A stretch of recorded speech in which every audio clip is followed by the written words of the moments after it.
How would I describe Echo? I would say it's a gritty family drama. It's action-packed. You have an up-and-coming star at the helm. She has ASL, and she just speaks with ASL, and that's, you don't get to see that too much in this community, and being Indigenous. And I think it's that alone is a perfect vehicle for this type of show, and I think people are going to really, really enjoy it. I would describe Echo as a gritty family crime drama. I would describe it as following Maya Lopez as she comes back from New York, and she's kind of haunted with some demons from her past, and is kind of forced to reconnect with her Choctaw community and her upbringing.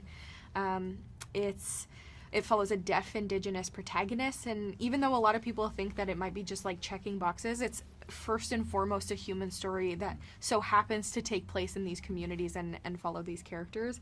And it's if I were to encapsulate it in one sign, in ASL, it would be badass.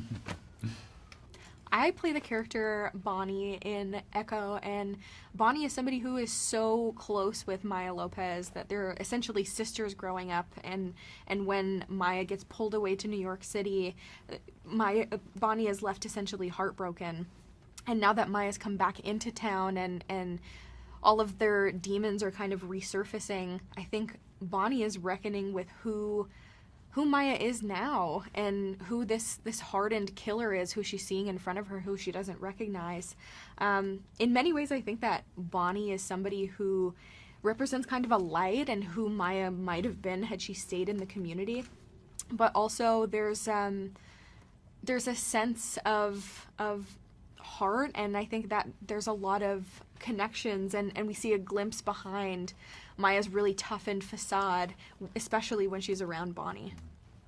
I play Uncle Henry, and he is a disco guy.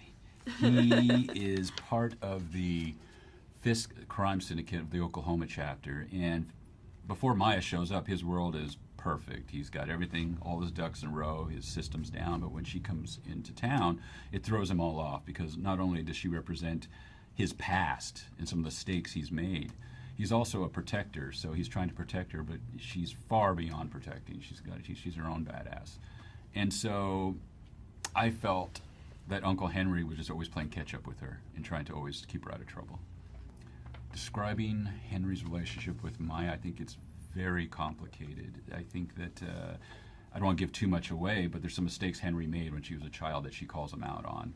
And that type of drama, that's just an actor's dream, man. I love stuff like that, doing scenes and things like some of the powerful scenes with her, Alaqua and I have done.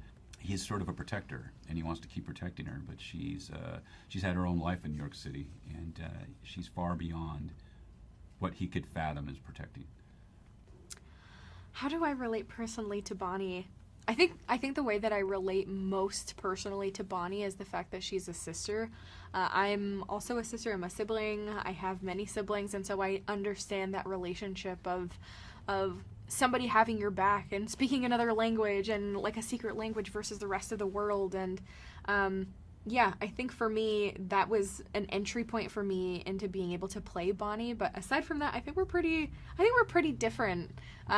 I definitely feel like an elder sibling in a lot of the ways that I do, whereas Bonnie might be a little bit more naive, even though she has a lot of heart and looks to Maya to play the role that she had when she was so young. The relationship between Maya and Bonnie in the past, and